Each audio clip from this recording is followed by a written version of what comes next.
и мистер на 2006 година Тртко Бойлеров. Они значат, како што преди малку рекоме, денешните награди. Значи сега Тртко Бойлеров ќе замешуе у котело сречките, а нашата Перка Пролетерка, лепојката, ќе излачи сречките. И заповедајте да видиме првата сречка. Јоште еднаш по да си видиме. Добро. Не е тоа сречка. Не, тоа е нешто упало друго. Фала. Значи сега првата награда е фрижидер со уградено DVD марка Alcatel, а добитникот е с број 343. Заповедај пак да измешаш втората сречка.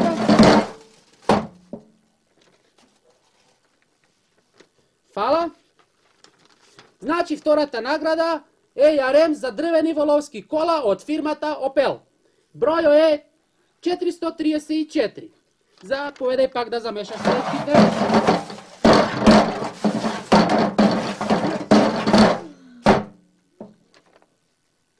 И сега следи третата награда. Не. Белите листиња. Дај. Фала.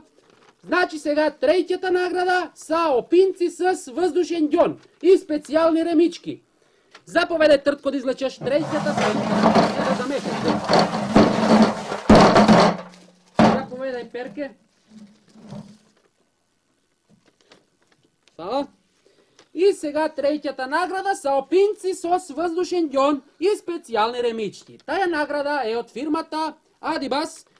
Бројот на сречката е 433. Тртко, пак замешај.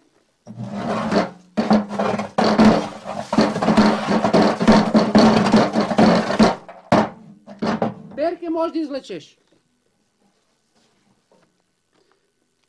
Сречка, убело.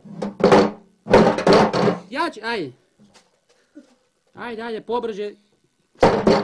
Значи, четвртата награда е мобилен телефон марка Sony Yonser C45 A23Z и джак брашно тип 850. Бројот на сречката е 334. Заповедај.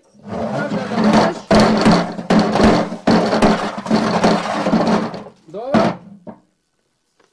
Сега петата сречка дава дава наградата електричен шпорец с ќунци марка Горење, а бројот на сречката е 333. Сега да излечеме последнијата награда за денес.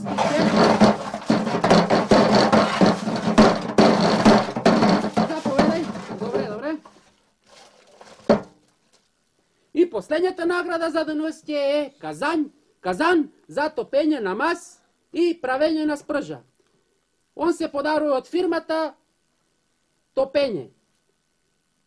Бројот е на сречката 444. И сега искам да благодарим на нашата мис на 2006 година Перка Пролетерка. Аплаузи! И на нашиот мистер на 2006 година Тртко Бойлеров. Фала!